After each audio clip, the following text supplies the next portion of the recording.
오늘 본문 에스겔 34장은 목자와 양에 대한 말씀입니다. 오늘 본문 앞부분은 나쁜 목자들의 행태를 먼저 지적하시고 그들과 대조되는 좋은 목자이신 하나님을 알려줍니다. 2절에서 하나님은 에스겔에게 이스라엘 목자들에게 예언하라고 명령하십니다.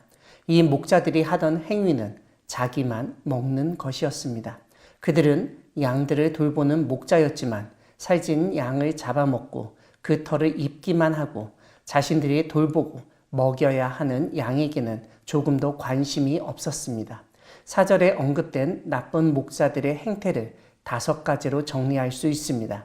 첫째, 약한 양을 강하게 하지 않았습니다. 둘째, 병든 양을 고치지 않았습니다. 셋째, 상한 양을 싸매주지 않았습니다. 넷째, 집 나간 양을 돌아오게 하지 않았습니다. 다섯째, 길을 잃어버린 양을 찾지 않았습니다. 이것은 마땅히 해야 할 일을 하지 않았다는 점에서 목자의 직무 유기라고 할 수 있습니다. 그런데 이런 잘못만 한 것이 아니라 4절 뒷부분을 보면 포악으로 다스렸습니다. 고대 근동에서 왕을 목자라고 부르는 전통이 있었습니다. 그러므로 오늘 본문의 목자는 단순한 목자가 아니라 이스라엘을 다스리는 왕, 지도자가 하나님이 맡겨주신 백성을 잘 돌보지 않고 오히려 포악으로, 즉 폭력과 강압으로 통치만 하는 인물입니다. 이런 가운데 5절은 지도자가 없는 상황을 알려줍니다.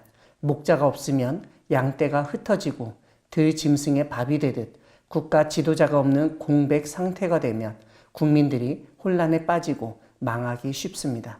6절을 보면 하나님은 이스라엘에 올바른 지도자가 없어서 하나님의 양떼인 이스라엘이 모든 산과 높은 맷뿌리마다 유리되고 온 지면에 흩어지게 된 상황을 탄식하십니다.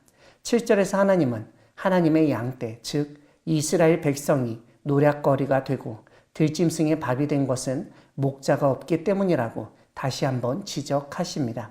7절과 똑같은 말씀을 9절에서 선포하시며 이스라엘의 지도자들이 들어야 할 말씀, 하나님이 이스라엘의 목자들, 즉 지도자들을 대적하시며 그들에게 맡긴 하나님의 양떼를 그들의 손에서 찾으시겠다고 말씀하십니다.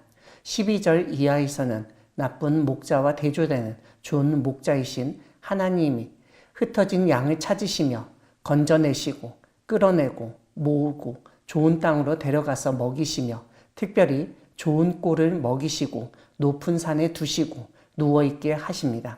16절은 4절에 언급된 나쁜 목자와 완전히 반대되는 하나님의 모습을 알려줍니다. 4절의 순서와 정반대입니다.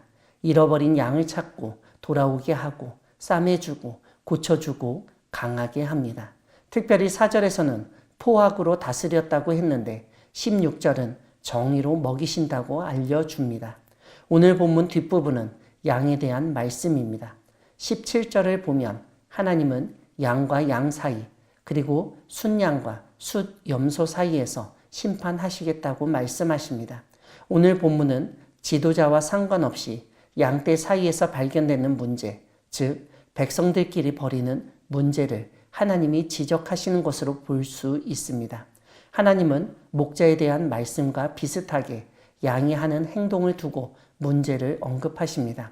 18절에서 나쁜 양의 행태를 볼 수 있는데 자기는 좋은 꼴을 먹고 다른 양이 먹지 못하도록 남은 꼴을 발로 밟아 버립니다. 자기는 맑은 물을 마시고는 다른 양이 마시지 못하도록 맑은 물을 발로 더럽힙니다. 하나님은 잘 먹은 살찐 양과 제대로 먹지 못한 양 사이에서 심판하시겠다고 선포하십니다.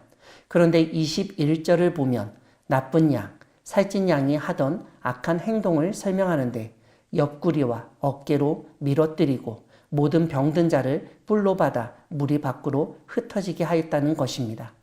동물의 세계에서는 약육 강식이 당연하고 서열 경쟁에서 밀리면 무리를 떠나야 하는 것이 불문율처럼 작용합니다. 그런데 인간 사회는 동물의 세계가 아닙니다. 오늘 본문에서 하나님은 바로 그 점을 일깨우십니다. 힘을 가진 세력이 하나님의 양, 즉 하나님의 백성을 옆구리와 어깨로 밀어뜨려 고통당하게 하고 뿔로 받아 물이 밖으로 흩어지게 하는 꼴을 보고만 계시지 않습니다. 하나님은 악한 양들, 나쁜 양들로부터 착한 양들을 보호하시고 구원하시겠다고 선포하십니다.